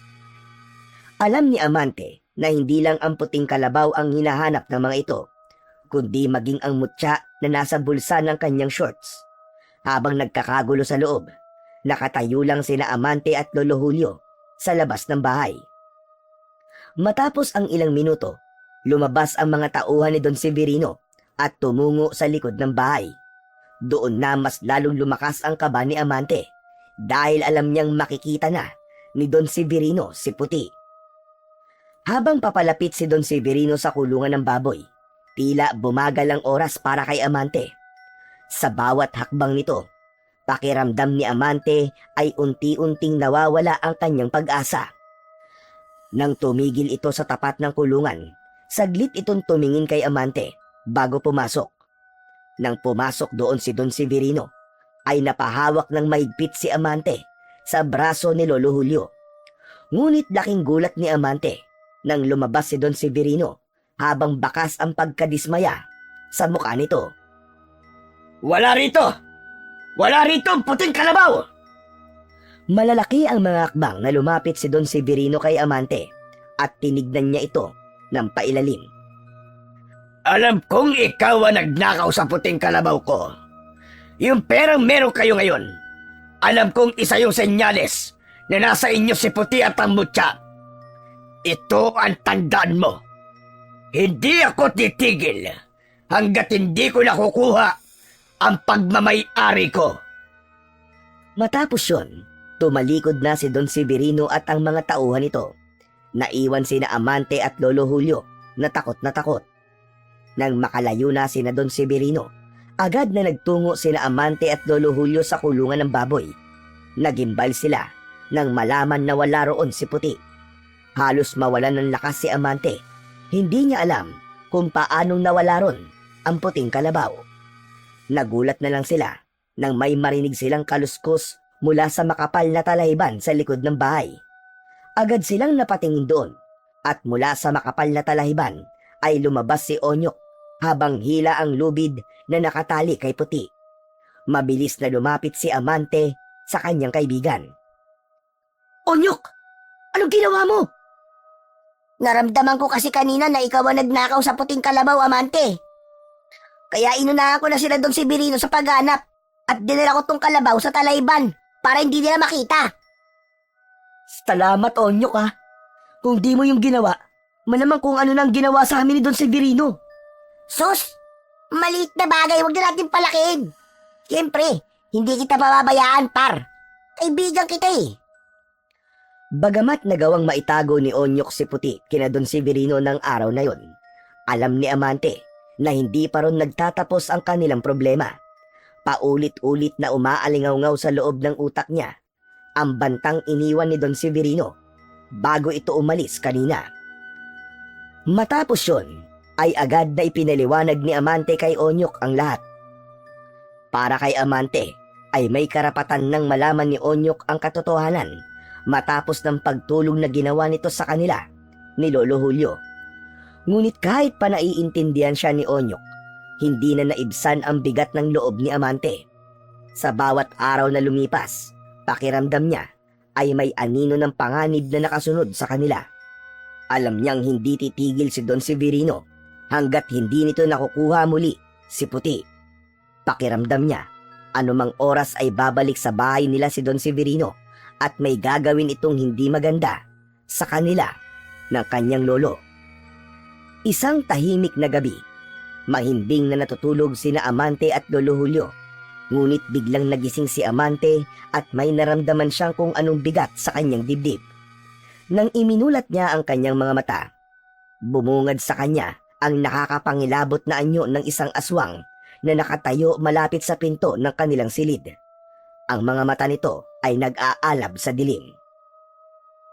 Napasigaw si Amante sa gulat, dahilan upang magising si Lolo Julio. Ngunit bago pa man sila makakilos, biglang sumugod ang aswang kay Lolo Julio. Sa bilis ng pangyayari, hindi na nagawang makaiwas ni Lolo Julio nang sugatan ito ng matatalas na kuko ng aswang sa dibdib. Napahandusay si Lolo Julio sa sahig. Mabilis na nilapitan ni Amante si Lolo Julio at niyakap ng mahigpit. Tumayo ang aswang sa harapan nila at ngumisi. Nagkamali ka ng pinagnakawan. Papatayin ko muna kayo bago kukunin sa inyo ang kinuha niyo sa akin. Natigilan si Amante. Napatitig siya sa mukha ng aswang at doon niya napagtanto ang nakakagimbal na katotohanan. Don Severino? Ikaw ang aswang? Tama ka. Ako nga. Pero wala akong pakialam. Kahit alam mo na kung ano talaga ako. Dahil papatayin din naman kita at ang lolo mo! Sa gitna ng pangyayaring yon, biglang naramdaman ni Amante ang pag-init ng mutya ng sungay ng kalabaw na nasa kanyang bulsa. Agad niya yung inilabas at tinignan. Sinabi niya sa mutya, sa pamamagitan ng isip niya, na sana ay protektahan sila nito. Isinabit niya sa kanyang leeg ang mutya at sa sandaling yon ay naramdaman niyang parang may kakaibang puwersang dumaloy sa kanyang buong katawan. Nang umatake si Don Severino, agad niyang iniharang ang sarili sa harap ni Lolo Julio. Sumugod ang aswang, subalit sa pagkabigla nito, hindi natinag si Amante kahit pa buong lakas siyang sinagupa ni Don Severino. Ano nangyayari? Bakit parang kang bato? Malakas na sumigaw si Amante at binuhat niya ang aswang. Buong puwersang ibinato niya yon sa bintana. Nawasak ang bintana at tumilapon si Don Severino palabas ng bahay. Mabilis na dinampot ni Amante ang itak na nasa tabi ng pintuan at lumabas ng bahay na para siyang isang mandirigma na handang lumaban sa isang halimaw. Hindi ako papayag na mapuntang muli sa'yo si Puti at ang mutya! Hindi rin ako papayag na hindi ko yun makukuha sa'yo! Muling sumugod ang aswang. Mabilis ang galaw nito, subalit mas mabilis si Amante. Sa unang pag-atake ni Don Severino, iniwasan ito ni Amante at malakas niyang sinuntok sa tagiliran ang aswang. Dahilan upang mapasigaw ito sa sakit. Gamit ang itak, mabilis na umatake si Amante. Nagsalubong ang kanilang lakas, mga kuko laban sa talim ng itak. Sa gitna ng kanilang sagupaan ay unti-unting lumabas ang mga tao sa kanikan nilang mga bahay at takot na pinanood ng mga yon ang pakikipaglaban ni Amante sa aswang. Hanggang sa nakita ni Amante na bumaba ang depensa ng aswang. Sinamantala niya yon at matagumpay niyang nagilitan sa leeg ang aswang. Napasigaw si Don Severino, kasabay ng pagbagsak nito sa lupa. Umagos ang masaganang dugo mula sa malalim at malaking hiwa nito sa leeg. Nang huminto na sa paggalaw ang aswang, ay doon lang nakahinga ng maluwag si Amante. Dahan-dahang lumapit ang mga tao sa katawan ng aswang na wala ng buhay. Karamihan sa kanila ay nag-aalangan at tila hindi makapaniwala sa kanilang nasasaksihan. Ang liwanag ng buwan ay tumama sa nakahandusay na katawan ng aswang. At unti-unting nagbago ang anyo nito. Ang balahibo at mahahabang kuko ay nawala at bumalik ito sa pagiging tao. Nagulat ang lahat nang makilala nila ang mukha ng nakahandusay na katawan. Walang iba kundi si Don Severino. Nagsimulang magbulungan ang mga tao at ang lahat ay hindi makapaniwala na ang mayamang lalaki pala ang aswang na siyang pumapatay sa ilang tao sa Kabugaw. Lumabas si Lolo Julio mula sa bahay habang hawak ang dibdib na may sugat na dulot ng kalmot ng aswang. Agad itong nilapitan ni Amante at mahigpit na niyakap. Lolo, kailangan ka madala kagad sa ospital! Ayos lang ako, Amante. Ayos lang ako. Huwag kang mag-alala. Mababaw lang naman na sugat ko eh. Nagkatinginan ang maglolo habang patuloy na pinag-uusapan ng mga tao ang natuklasan nilang lihim ni Don Severino. Sa kabila ng ingay ng paligid, bumulong si Lolo Julio kay Amante. Tapos na ang lahat, Amante. Tapos na. Napakahusay ng ginawa mo. Hindi ko po alam kung paano ko po nagawa yun, Lolo. Bigla na lang po ako nagkaroon ng lakas at tapang kanina. Matapos magsalita, ay napansin ni Amante ang mutya ng sungay ng kalabaw na nakasabit pa rin sa kanyang leeg. Kinuha niya yon at tinignan ng mabuti.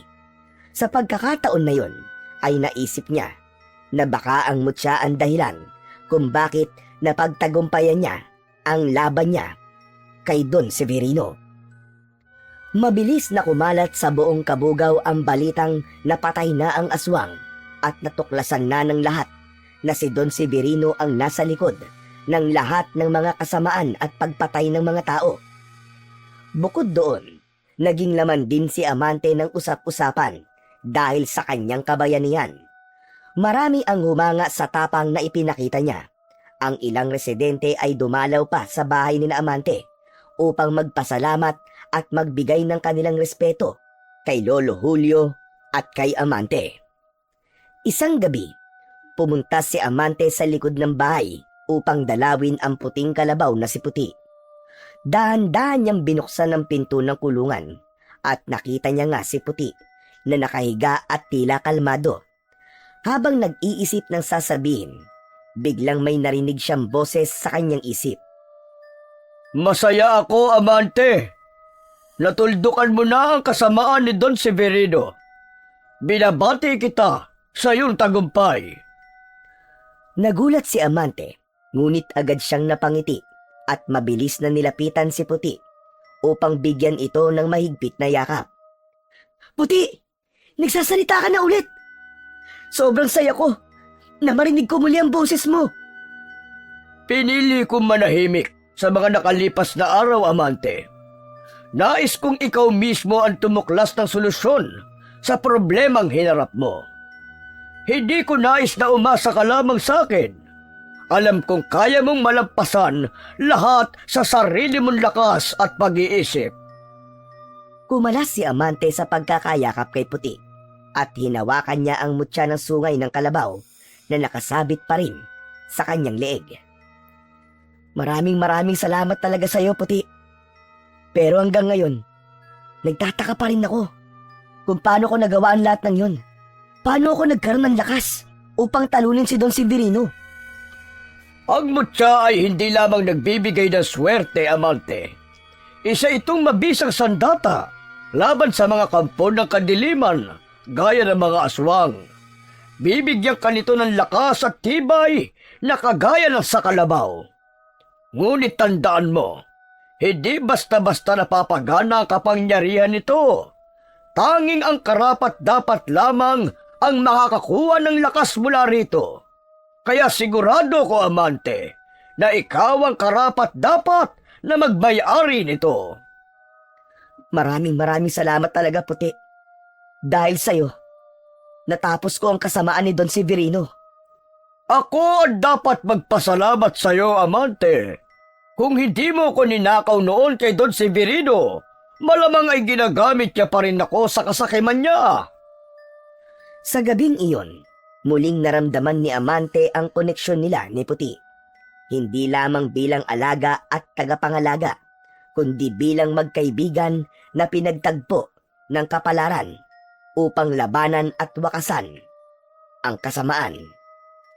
Sa paglipas ng mga buwan, tuluyang nagbago ang takbo ng buhay ni na Amante at Lolo Julio.